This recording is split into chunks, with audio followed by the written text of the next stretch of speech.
अभी मैं last year में हूँ अपने लॉ कोर्स में। तो प्रॉब्लम ये हो रही है कि मुझे एडवोकेसी करनी है, but my parents want that मुझे जज की प्रिपरेशन करनी चाहिए।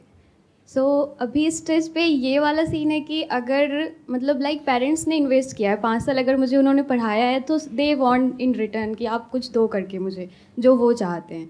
और I am in last year, अगर मैं अभी से अपना एडवोकेसी स्टार्ट कर दूँ तो उनका मतलब लाइक वो नहीं चाहते कि मैं ऐसे सफ़र करूँ, क्योंकि एडवोकेसी में बहुत टाइम जाएगा, लाइक 2 ईयर 3 ईयर तो देना ही पड़ेगा एटलीस्ट। और अगर मैं जज बन जाऊँ तो फिर जज बन गई, उसके बाद एडवोकेसी का कोई चांस नहीं है। लाइक फॉर 65 ईयर में पैक हो गई मैं। So in this time what I should do? जज बनने में क्या बुराई है? क्यों जज क्यों नहीं बनना चाहते आप? सर एक्चुअली एडवोकेसी में थोड़ा एक्सप्लोर करने के लिए मिलेगा। जज इज़ लाइक कि अगर अभी मैं ज्वाइन करती हूँ तो मुझे सिविल कोर्ट्स में मुझे होगा, मतलब लाइक मैं सिविल जज की तैयारी करूँगी, और उसमें थोड़ा ग्रोथ कम है। Like if I want to be in जज इन सुप्रीम कोर्ट तो मुझे नहीं लगता है कि मैं वहाँ तक पहुँच भी पाऊँगी। एक बार को इसको छोड़ते हैं कि आप क्या करना चाहते हो और पेरेंट्स आपसे क्या करवाना चाहते हैं। आप यस ये बताइए, दोनों में से ज़्यादा अच्छा स्कोप कहाँ पर है? यानी सर, ज़्यादा अच्छा दोनों में पैकेज है। कहाँ पर है? ज़्यादा अच्छी सिक्योरिटी कहाँ पर है? वो सिक्योरिटी ऑब्वियस जज में आप बोल सकते हैं, क्योंकि मुझे यहाँ पे स्ट्रगल करना होगा अगर मैं एडवोकेसी लेती हूँ तो, क्योंकि बिकॉज आई कंपटीशन एम बहुत है। कंपटीशन बहुत है। एंड द थिंग इज कि I am a first generation lawyer. Like मेरे पेरेंट्स कोई नहीं, मेरे लाइक फोर फादर कोई नहीं है इस फील्ड में। So that's why they are like कि you are a girl, first thing is that तुम कहाँ स्ट्रगल करोगी, पहले lower courts and high courts, like so many things are there. Which is not wrong, क्योंकि या इसमें this is not, competition बहुत ज़्यादा बहुत है। ज़्यादा है। यस और सर, शुरू में कुछ सालों तक बहुत ज़्यादा स्ट्रगल है। यस सर, क्योंकि मेरे सर्कल में बहुत सारे ऐसे लॉयर्स हैं, फ्रेंड्स हैं मेरे, जो यस, मुझे पता है कि अंदर एक्चुअल में क्या यस होता सर, है। यस सर, क्या होता है, जो सेकंड जनरेशन होते हैं उनके लिए तो बड़ा आसान होता है। Yes sir. उनकी एक लॉ फर्म है, वहां लॉ पे फर्म है, चले आप गए, जा चले करके गए। सीधा संभाल लिए, यस सर, सीधा जा करके पार्टनर बन गए। Yes but sir. आपके लिए स्ट्रगल बहुत बेसिक लेवल से शुरू होगी।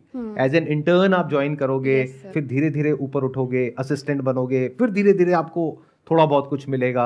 यस ये जो पाथ है, ये एक्चुअल में यहाँ पे बहुत ज्यादा स्ट्रगल है। वो गलत नहीं कह रहे हैं आपके पेरेंट्स पूरी यस तरह सर, से। वो गलत नहीं कह रहे हैं, बट द थिंग इज़ कि यहाँ पे भी मुझे 2 साल 3 साल लग ही जाएंगे एटलीस्ट। और अगर मैं जुडिशरी प्रिपरेशन भी करती हूँ तो मुझे नहीं लगता कि मतलब लाइक फर्स्ट अटैम्प्ट और सेकेंड अटैम्प्ट में निकल जाए मेरा, तो उसमें भी 1 से 2 साल जाएगा ही जाएगा। 2 साल जाएगा, यस सर, लेकिन 2 साल बाद हो जाएगा? आपकी यस सर, कॉन्फिडेंस क्या कहता यस है? सर, हो जाएगा।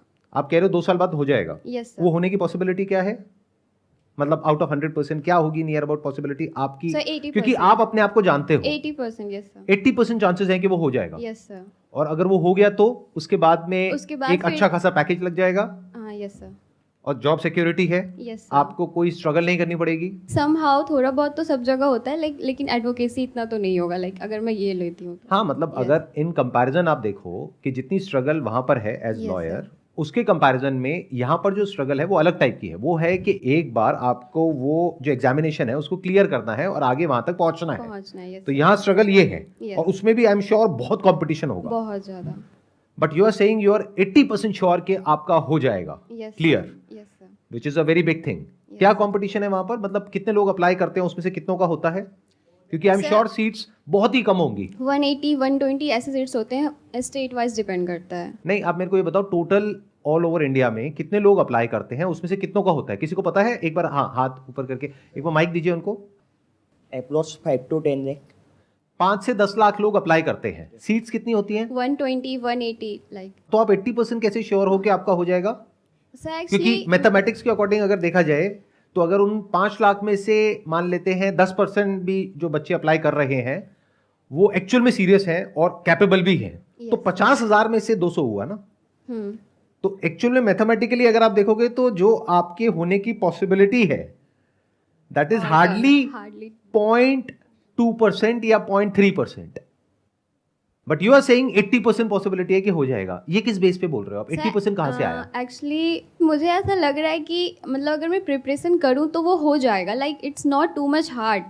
तो पहले तो इसको रियलिस्टिकली देखो कि क्या वो 80% है, 8% है, 5% है, 2% है या 10% है, क्या है वो?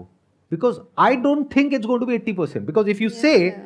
कि I am an extraordinary student No, no, sir. Right from school, अगर मेरा पास्ट रिकॉर्ड देखा जाए तो मैं बहुत एक्स्ट्रा ऑर्डनरी हूं, मेरे लिए कोई बड़ी बात नहीं है, मैं किसी भी एग्जामिनेशन में जाऊंगी वहां पे नंबर 1 रैंक लेकर के आऊंगी, इतना श्योरिटी है आपके No, पास no, में? sir. ऐसा नहीं है, पास्ट रिकॉर्ड आपका ये नहीं कह रहा है। तो what you are saying is you are average और above average as a student. Yes तो अगर मैथमेटिकली आप समझोगे, उसके बेस पे नहीं जो आपको लगता है, यस क्योंकि किसी को कुछ भी लग सकता है। यस आप ये भी बोल सकते हो कि मेरे को लगता है कि 100% मेरा हो जाएगा, फिर आपने 2 अटेम्प्ट दिए, 4 दिए, 5 दिए, जितने भी होते हैं, उसके बाद में पता लगा कि नहीं हुआ, फिर आप डिसअपॉइंट हो जाओगे, क्योंकि शुरुआत ही गलत हो गई, यस सर एक्सपेक्टेशन ही गलत हो गई। It must be very clear to you